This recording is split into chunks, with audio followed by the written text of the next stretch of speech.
नमस्कार, दंगल में आपका स्वागत है। आज हम दंगल में किसी सियासी मुद्दे पर बहस नहीं करेंगे, बल्कि चर्चा उस खतरे को लेकर करेंगे जिसकी आहट अब सुनाई देने लगी है।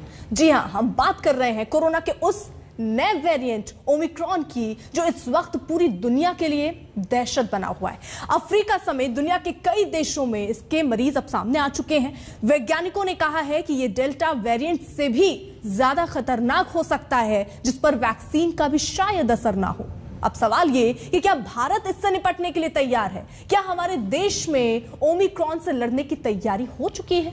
जवाब इन्हीं सवालों को लेंगे, इन्हीं सवालों का जवाब। लेकिन पहले देखिए जरा ये बेहद खास रिपोर्ट।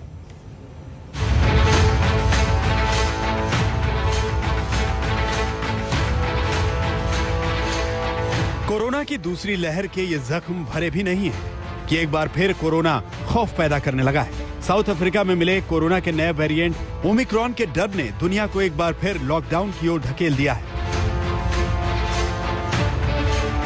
ओमिक्रॉन वेरिएंट को लेकर आज प्रधानमंत्री नरेंद्र मोदी ने इमरजेंसी बैठक बुलाई और नए वेरिएंट को लेकर हिदायत दी। प्रधानमंत्री ने बैठक में कहा, नए वेरिएंट के लिए हमें अभी से तैयार रहने की जरूरत है। जिन इलाकों में ज्यादा केस आ रहे हैं वहां पर निगरानी और कंटेनमेंट जैसी सख्ती जारी रखी जाए। लोगों को और ज्यादा सतर्क रहने की जरूरत है। मास्क और सोशल डिस्टेंसिंग जैसी चीजों का पालन सही तरीके से किया जाए। अंतर्राष्ट्रीय यात्राओं में छूट देने की योजना की समीक्षा की जाए।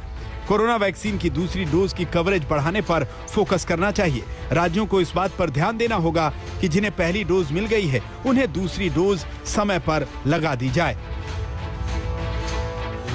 हम सौभाग्यशाली हैं कि आरंभ से ही प्रधानमंत्री जी ने डे टू डे बेसिस पर स्वयं समीक्षा की है और यही कारण है कि कोविड के इस युद्ध में भारत की सफलता विश्व भर में अब कबूल की जा रही है।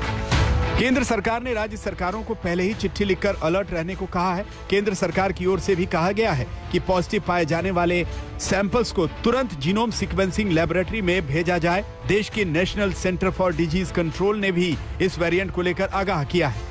दिल्ली सरकार ने विशेषज्ञों से सुझाव मांगा है। सोमवार को डिजास्टर मैनेजमेंट अथॉरिटी नए वेरिएंट से बचाव पर जानकारी देगी। गुजरात सरकार ने कई रिस्क वाले देशों से आने वाले लोगों का टेस्ट जरूरी कर दिया है। मुंबई में साउथ अफ्रीका से आने वालों को क्वारंटीन किया जाएगा। बीएमसी ने तैयारियों को लेकर आपात बैठक बुलाई है। कोविड वाला वास्तव में यूरोप में आतंक मचाया हुआ है। WHO,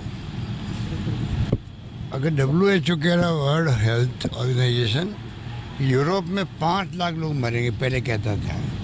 परसों कह दिया 7 लाख लोग मरेंगे। अब कितने मरेंगे किसी को नहीं मालूम है। पर अगर मान लीजिए वर्ल्ड हेल्थ ऑर्गेनाइजेशन चेता रहा है तो उसके मायने हैं अपने। और जो नया वेरिएंट आया कल परसों साउथ अफ्रीका के अंदर, और भी ज़्यादा खतरनाक हो सकता है वो। हमारे यहाँ थर्ड वेव की संभावना व्यक्त की जा रही है, पर अभी फॉर्चुनेटली अभी लक्षण दिख नहीं रहे। परंतु पिछले 10 दिनों में जो संख्या बढ़ रही है, राजस्थान में बढ़ रही है और सब जगह बढ़ रही है, वो चिंता का विषय बना हुआ है। कोरोना का नया वेरिएंट आने के कारण बहुत ही मुंबई में चिंता बढ़ गई है। लेकिन दक्षिण अफ्रीका की तरफ से जो प्रवासी आ रहे उनको क्वारंटाइन किया जाएगा। जो प्रवासी आ रहे उनको, जो दक्षिण अफ्रीका हो या दूसरे देश से आते कंट्री से, तो उनको जीनोम सीक्वेंसिंग का चेक करना पड़ेगा। कोरोना की सबसे बड़ी वजह यात्रा होती है। जहां कोरोना संक्रमित एक जगह से जाकर दूसरी जगह इस बीमारी को फैलाते हैं। ऐसे में अंतर्राष्ट्रीय उड़ानों को लेकर सरकार मंथन कर रही है। भारत ने कई देशों को नए वेरिएंट के लिहाज से रिस्क वाले देशों की लिस्ट में रखा है। इसमें United kingdom, south Africa, Brazil, Bangladesh, Botswana, China, Mauritius, New Zealand, Zimbabwe, Singapore शामिल है। हांगकांग, बोत्सवाना और इजराइल से आने वाले यात्रियों की जांच के लिए सभी एयरपोर्ट्स को निर्देश दिए गए हैं। विदेशों से आ रही फ्लाइट एक बार फिर देश में कोरोना का नया वेरिएंट ला सकती है। ऐसे में दिल्ली के मुख्यमंत्री अरविंद केजरीवाल ने सरकार से वेरिएंट प्रभावित देशों की उड़ानें रद्द करने की मांग की है। मैं प्रधानमंत्री से नए कोरोना वेरिएंट से प्रभावित देशों की उड़ानें बंद करने की गुजारिश करता हूं। बड़ी मुश्किल से हमने कोरोना पर काबू पाया है। ऐसे में नए वेरिएंट को भारत में प्रवेश से रोकने की हर मुमकिन कोशिश होनी चाहिए। गनीमत है कि भारत में अभी तक ओमिक्रॉन की दस्तक नहीं है, लेकिन वेरिएंट ओमिक्रॉन बेहद खतरनाक माना जा रहा है, जिस पर वैक्सीन कितनी प्रभावी होगी ये भी वैज्ञानिकों के लिए चिंता का सबब है।